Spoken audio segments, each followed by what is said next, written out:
जमाते इस्लामी का ये हेडक्वार्टर है, ओखला में स्थित हेडक्वार्टर। यहाँ पर एक वार रूम बनाया गया है। प्लाज्मा की ज़रूरत है, किसी को दवाई की ज़रूरत है, ऑक्सीजन की ज़रूरत है, इन सब चीज़ों के लिए एक कंट्रोल रूम यहाँ पर स्थापित किया गया है। दिल्ली और यूपी से अक्सर कॉल्स आ रहे हैं और यहीं पर सबसे ज़्यादा शॉर्टेज भी है चीज़ों की। तो हम लोग कोशिश ये करते हैं कि रियल टाइम में जहाँ पर मदद अवेलेबल है वहाँ पर की मदद की इन्फॉर्मेशन लोगों को पहुँचाई। ये टीम आप देख रहे हैं, इनका काम यही इन्फॉर्मेशन को वेरीफाई करना है और फिर मरीजों को कॉल बैक करके वो इन्फॉर्मेशन उनको पहुँचाना है। इस वक्त लगभग 1000 के करीब एसआईओ के वॉलंटियर्स हैं जो पूरे इंडिया में मौजूद है और वो हमको जहाँ की भी रिक्वायरमेंट होती है वहाँ से वो इन्फॉर्मेशन फौरी तौर पर प्रोवाइड करते हैं। प्लाज्मा, हॉस्पिटल बेड, ऑक्सीजन और life saving drugs remdesivir, tocilizumab, इसकी अवेलेबिलिटी पर हम लोग काम कर रहे हैं। न्यूज़ मैक्स की टीम इस वक्त पहुंची हुई है। जमाते इस्लामी का ये हेडक्वार्टर है, ओखला में स्थित हेडक्वार्टर। यहाँ पर एक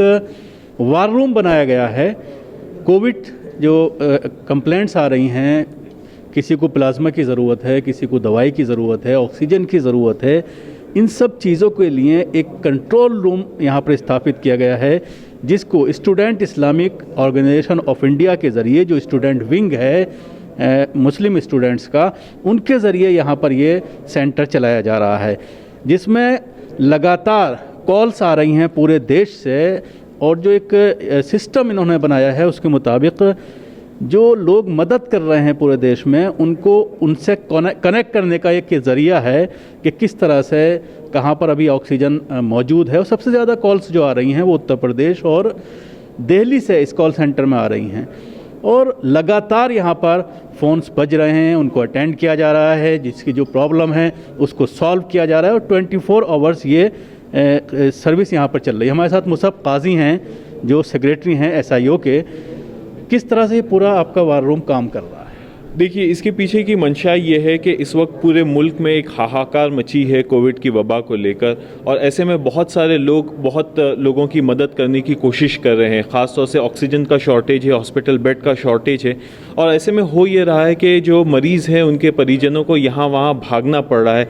कहीं पर अगर मदद मौजूद है तो वहाँ पर उनको ले जाना पड़ रहा है, या फिर सोशल मीडिया भी जो है हेल्पलाइन नंबर से भरा पड़ा है, लेकिन पता नहीं कि कौन सा नंबर काम कर रहा है, कौन सा नंबर काम नहीं कर रहा है। तो इस मुश्किल को सामने रखते हुए हमने ये कोविड रिलीफ टास्क फोर्स शुरू किया है, जिसका मकसद ये है कि लोगों को बर वक्त जो मदद चाहिए वो मदद उनको मिल जाए।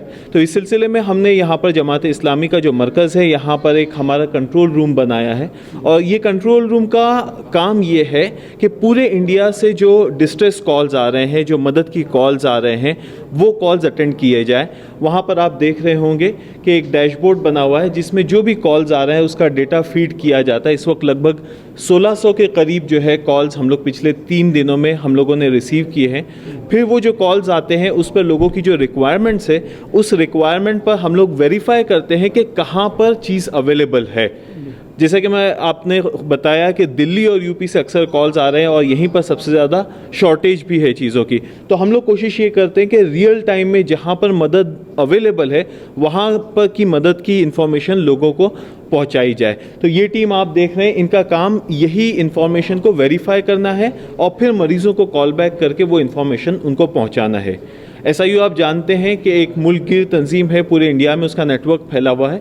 तो इस वक्त लगभग 1000 के करीब एसआईओ के वॉलंटियर्स हैं जो पूरे इंडिया में मौजूद है और वो हमको जहाँ की भी रिक्वायरमेंट होती है वहाँ से वो इन्फॉर्मेशन फौरी तौर पर प्रोवाइड करते हैं, जो फिर हम मरीजों तक। किस तरह की मदद आपके ज़रिए फराहम की जा रही है? किन चीज़ों पर आप काम कर रहे हैं? मेनली 4 चीज़ों पर: प्लाज्मा, हॉस्पिटल बेड, ऑक्सीजन और life saving drugs remdesivir, tocilizumab, इसकी अवेलेबिलिटी पर हम लोग काम कर रहे हैं और इसके इन्फॉर्मेशन लोगों को पहुंचा रहे हैं। इसके अलावा भी अगर कोई रिक्वायरमेंट आती है, चाहे वो एम्बुलेंस की हो, चाहे वो खाने पीने की हो या कोई और डिस्ट्रेस कॉल हो, तो हम उसको भी अटेंड करते हैं। तो सिर्फ क्या आप एक ज़रिया भर हैं या उसके अलावा आपकी टीम भी उसको लेकर के, अगर किसी को दवाई की ज़रूरत है तो वो पहुंचा रही है, या किसी को ऑक्सीजन की ज़रूरत है तो वो पहुंचा रही है, या सिर्फ आप जो लोग खिदमत कर रहे हैं फील्ड में उनके और जो जिसको ज़रूरत है उसकी बीच की कड़ी है?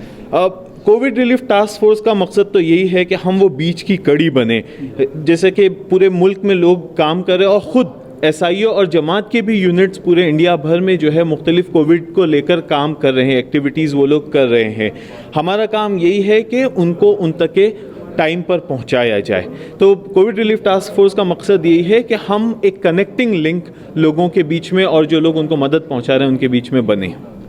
जिस तरह से उत्तर प्रदेश में बार बार सीएम के ज़रिए ये कहा जा रहा है कि ऑक्सीजन की कोई कमी नहीं है, बेड की कोई कमी नहीं है, लेकिन देखने में यह आया कि सोशल मीडिया भरा पड़ा है इसकी रिक्वायरमेंट। जी, सोशल मीडिया भी भरा पड़ा है और जिस हिसाब से खुद हमारे वॉलंटियर्स कॉल्स रिसीव कर रहे हैं उससे ये चीज़ तो बहुत क्लियर समझ में आ रही है कि ऑक्सीजन की तो वाकई बड़ी रिक्वायरमेंट है। इवन हॉस्पिटल बेड्स की भी रिक्वायरमेंट है। अगर ऑक्सीजन की कमी नहीं है तो फिर वो लोगों को क्यों नहीं मिल पा रही है, ये चीज़ हम नहीं जानते। ना सिर्फ लोगों के डिस्ट्रेस कॉल आ रहे हैं बल्कि बड़ी मुश्किल से जो है वेरीफाइड लीड्स हमको यूपी की, खासतौर से वेस्टर्न यूपी की मिल रही हैं। दिल्ली का किस तरह का माहौल, आप खासतौर से 3 दिन से आप यहाँ पर काम कर रहे हैं, तो कितना क्राइसिस है दिल्ली में? दिल्ली का भी वही हाल है, बल्कि ये कहना चाहिए कि उससे भी ज़्यादा बदतर हाल है। कहीं पर अगर ऑक्सीजन अवेलेबल भी होती है तो बमुश्किल तमाम 1-8 घंटे में वो ख़त्म हो जाती है। फिर कहीं पर कोई और मदद होती है तो उसका भी यही हाल होता है। अब मैं कल देख रहा था कि चीफ मिनिस्टर के ज़रिए से बहुत सारे अनाउंसमेंट किए गए नए बेड्स क्रिएट करने को लेकर और ऑक्सीजन के प्लांट्स को लेकर। उम्मीद करते हैं कि इन तमाम चीज़ों से जो है कुछ ना कुछ लोगों का दर्द कम होगा। क्या अनुमान लगाते हैं आप, जिस तरह से 2-3 दिन से ये कहा जा रहा है कई स्टेट्स के ज़रिए कि अब ये रेशो जो है वो गिर रहा है, पेशेंट की संख्या गिर रही है और रिकवरी तेज़ी से हो रही है, तो क्या मानते हैं आप? इस पे तो जो एक्सपर्ट हैं, खासतौर से हेल्थ एक्सपर्ट्स हैं और पब्लिक हेल्थ के जो एक्सपर्ट्स हैं वो सही अनुमान लगा सकते हैं। हमारा तो इसमें एक्सपीरियंस महदूद है तो वही लोग जो है इसमें सही बता सकते हैं। अलबत्ता हम अल्लाह ताला से दुआ ज़रूर करेंगे कि वो ये जो काम है ये करने में हमको कोई मज़ा नहीं आता है, एक मजबूरी है जिसकी वजह से जो है ये काम करना पड़ता है। तो हम अल्लाह ताला की ज़ात से उम्मीद करते हैं कि इसमें और तेज़ी आएगी, केसेस जो कम हो रहे हैं वो और भी तेज़ी से कम होंगे और लोगों को जो दर्द है उसमें कुछ ना कुछ राहत मिलेगी। शुक्रिया। ये थे मुसब साहब जो हमसे बात कर रहे थे। मैं अपने कैमरा पर्सन से कहूँगा यहाँ पर एक ये बोर्ड भी इन्होंने लगा रखा है जिससे जो कॉल आती है लोगों की मदद करने के लिए, जैसे अभी ये एक नंबर दिया हुआ है कि इस नंबर पर सुबह 10 बजे से जो है ऑक्सीजन अवेलेबल थी। उसके अलावा दिल्ली का एक नंबर दिया हुआ है कि 1 बजे के बाद यहाँ पर अवेलेबल होगी। ये एक बोर्ड ये लगा हुआ है कि किस तरह से किस वक्त कहाँ पर अभी ऑक्सीजन मिल रही है, ताकि इनके पास जो कॉल आए तो उनको पूरी तरह से सही तरह से रहनुमाई की जा सके। क्योंकि देखने में ये आ रहा है कि सोशल मीडिया में हज़ारों नंबर ऐसे हैं जो भरे पड़े हैं। ख़ासतौर से ट्विटर पर लोग ट्वीट कर रहे हैं कि यहाँ पर ये चीज़ मौजूद है, यहाँ पर इंजेक्शन मौजूद है, यहाँ पर बेड मौजूद है, इस हॉस्पिटल में जगह खाली है। लेकिन जब अगर कोई फ़ोन करता है तो देखने में यह आता है कि वो फ़ोन बंद मिलता है या उसकी मदद नहीं हो पाती।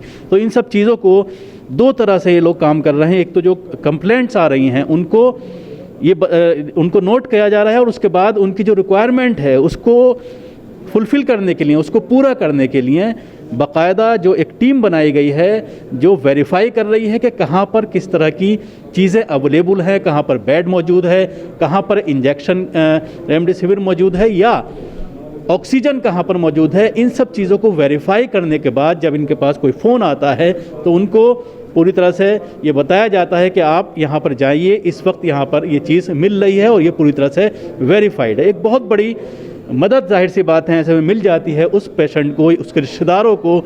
मैं दिखाना चाहूँगा ये जिस तरह से यहाँ पर ये पूरा डाटा तैयार किया जा रहा है। इनके ज़रिए जो कॉल्स आती हैं बाकायदा उनको एक PDF फॉर्मेट में उसको नोट किया जा रहा है कि कितनी कॉल्स आ रही हैं और उसको किस तरह से क्या सजेशन दिया गया, क्या उसको बताया गया, किस तरह की उसकी नीड थी। आप देख सकते हैं राधा उत्तर प्रदेश नोएडा, बेड की ज़रूरत थी, ICU बेड चाहिए।